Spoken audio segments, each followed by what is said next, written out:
una irrigación doble, una irrigación funcional dada por la vena porta. Esta lleva el 70 a 80% del aporte de oxígeno. La vena porta, si ustedes recuerdan, está formada por la unión de la vena mesentérica superior y la vena esplénica. Esta unión se efectúa a nivel del páncreas y en la región del cuello. La vena porta lleva al hígado un 70 a 80% de sangre rica en nutrientes, pero poco oxigenada. La vena porta a nivel intrahepático, ingresando al hígado, se va a dividir en dos ramas, una rama portal izquierda y una rama portal derecha.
Lateral para el lóbulo izquierdo, y a nivel medial del hígado se produce la unión de ambas ramas, derecha e izquierda, las cuales nos van a dar otra rama que ya vamos a ver adelante para la irrigación del lóbulo cuadrado.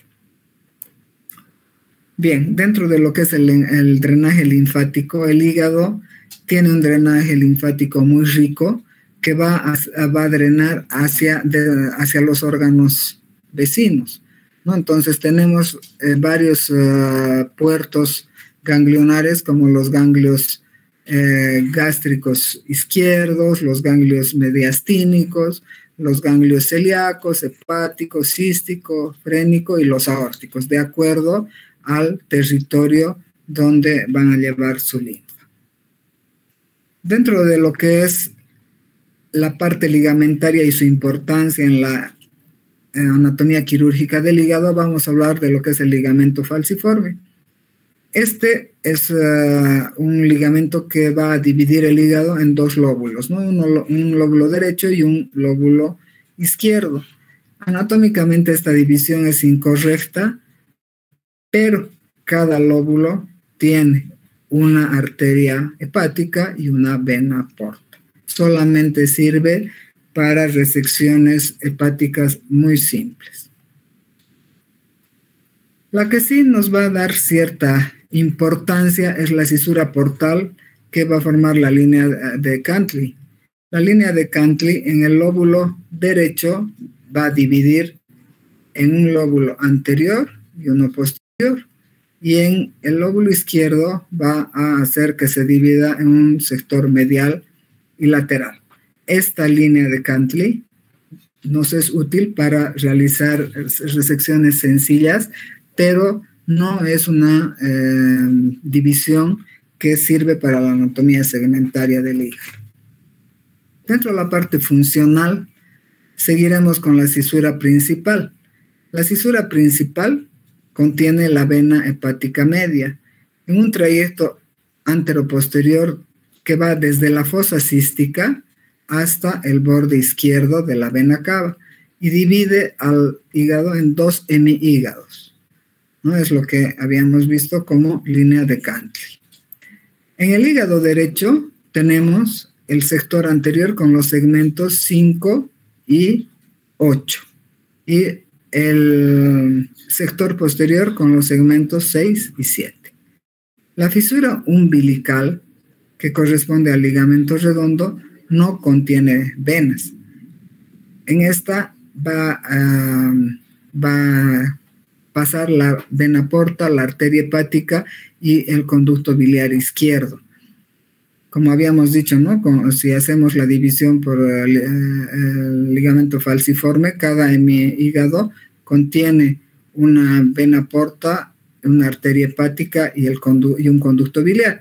Esto nos demuestra que la fisura umbilical también para el hemihígado o lóbulo izquierdo del hígado también va a contener estos elementos de la tríada portal.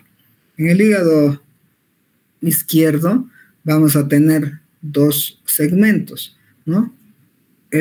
O sectores más bien, ¿no? El lateral con los segmentos 3 y 4 y el sector medial con el segmento 2. El segmento 1 es el segmento posterior que no se lo ve, no está anatómicamente visible, es profundo y corresponde al lóbulo caudado. Años después de seguir con esta anatomía básica, se empezó a desarrollar ya más la anatomía funcional y Goldsmith y Waldborn describen 8 segmentos hepáticos. Estos segmentos tienen una característica que en forma individual van a ser alimentados por una tríada portal, vale decir una arteria, una vena hepática y un conducto biliar. Aparte de eso, describe 4 sectores separados por las cisuras, ¿no? Que contienen venas hepáticas. Estas van a dividir el hígado en derecho e izquierdo. Cada uno de estos segmentos tiene la característica de poseer un propio pedículo portal, excepto la fisura portal, que no es una cisura, conteniendo también al pedículo portal izquierdo. Esta anatomía quirúrgica se basa en la sistematización realizada por Quinault en 1957, y esta sistematización, que es la última que prevalece hasta el día de hoy, está basada en la distribución de las venas suprahepáticas y los pedículos portales dentro del hígado. Esta proyección vertical de estas venas hepáticas va a dividir al hígado en 4 secciones. En el lóbulo derecho, una sección medial y una sección lateral, y en el lóbulo izquierdo, una sección anterior y posterior. Ya yéndonos a la parte vascular dentro de esta sistematización, vamos a ver que si trazamos un plano horizontal sobre el eje de la vena porta derecha e izquierda, vamos a tener los 8 segmentos que conocemos en el hígado. Cada uno de estos segmentos tiene una tríada o rama portal. Estas son la arteria hepática, la vena hepática y el conducto biliar, y su drenaje linfático es independiente. Esto ha hecho que la cirugía hepática en los últimos años tenga un vuelco importante, y se refiere a esto, que es lo que actualmente se utiliza en la cirugía hepática moderna. Entonces, Kuinaut define el hígado como un puño de una mano, tomando los segmentos hepáticos en el sentido de las manecillas del reloj. El segmento 2 a nivel de la 1, el segmento 3 a las 4 o 5, el segmento 4, 5, 6, 7 y 8. Y en la parte profunda y posterior, el segmento 1, traducido a una imagen hepática que se llama animada, podemos ver el segmento 2, el segmento 3, el segmento 4, que posteriormente se va a dividir en un segmento 4A y 4B, el segmento 5, el 6, el 7 y el 8. En base a esta segmentación se da una nomenclatura a cada uno de los segmentos. El segmento 1, que es el que hemos dicho que está en la parte posterior central del hígado, que corresponde al lóbulo caudal. El segmento 2 es el segmento lateral del lóbulo izquierdo en su parte superior, ¿no? Y el segmento 3, el segmento lateral del lóbulo izquierdo en la parte inferior. El segmento 4, como ya les había adelantado, es un segmento muy grande y es el segmento medial del lóbulo izquierdo, que posteriormente para fines quirúrgicos se divide en 4A y 4B. El segmento 5, correspondiente ya al lóbulo derecho, se denomina segmento posterior o inferior del lóbulo derecho. El segmento 6 es el segmento posterior inferior del lóbulo derecho. El segmento 7 va a ser el segmento posterior superior del lóbulo derecho y el segmento 8 va a ser el segmento anterior superior del lóbulo derecho. De esta manera se va a tener la nomenclatura de los 8 segmentos hepáticos. Brisbane fue el que el año 2000 puso ya las reglas definitivas hasta el momento para el manejo de la patología y la cirugía hepática. El Comité Científico de la Asociación Hepatobiliar HPB aprobó una nueva terminología y con esto se dio fin a toda la confusión que había de acuerdo a las escuelas, ya sean americanos, sajones, franceses, y actualmente esta es la clasificación para la anatomía quirúrgica resectiva. Y la clasificación de Brisbane clasifica, al hígado en 3 órdenes. El primer orden, que divide al hígado en 2 hemihígados, el hemihígado derecho y el hemihígado izquierdo. A su vez, en el segundo orden, esta división nos va a dar secciones, que van a ser la sección derecha anterior y la sección derecha posterior. Y las izquierdas van a ser la sección izquierda medial y la sección izquierda lateral. Y a su vez, un tercer orden en que todos estos segmentos van a tener una denominación. El hemihígado va a tener secciones y va a tener segmentos. Y el otro hemihígado derecho lo mismo, va a tener secciones y va a tener segmentos. De acuerdo a esta división, podemos denominar ya definitivamente los tipos de resección hepática basándonos en la anatomía segmentaria de Kuinaut. Esto siempre dejando para toda resección un margen aproximado de un centímetro de tejido hepático o parénquima normal. Basados en esta segmentación, podemos decir que se pueden realizar cirugías haciendo una hepatectomía izquierda cuando la parte resecada va a ser el hemihígado izquierdo, o una hepatectomía derecha. También podemos hablar de una lobectomía izquierda o una lobectomía derecha. Y cuando se trata de segmentos, podemos hablar de segmentectomía cuando solamente la resección afecta un solo segmento individual. Por ejemplo, acá tenemos segmentectomía del segmento 5 o segmentectomía del segmento 2. Cuando hablamos del segmento 4, que ya sabemos que se puede dividir en segmento 4A y 4B, podemos decir que estamos hablando de una subsegmentectomía del segmento 4A o 4B. Y cuando hay que hacer algún tipo de resección que vaya a tomar un pedazo de un segmento o un pedazo de un lóbulo, se llaman resecciones hepáticas atípicas. Entonces, vamos a ver cuáles son las bases quirúrgicas para realizar este tipo de cirugías. El acceso quirúrgico puede ser a través de la invasión mínima o la laparoscopía o laparotomías amplias. El hígado siempre debe ser movilizado ampliamente, eso quiere decir que todos los ligamentos o medios de fijación deben ser seccionados. El pedículo hepático se debe manejar con o sin maniobra de Pringle para cortar o hacer una estasis sanguínea transquirúrgica. Colecistectomía en casos en los que se vea la necesidad. La transección del parénquima hepático puede ser con electrobisturí, con CUSA o con el LigaSure. Y puede realizarse la ligadura de elementos vasculares a nivel de la línea de sección hepática. Las opciones de tratamiento quirúrgico pueden ser percutáneo, laparotómico o laparoscópico.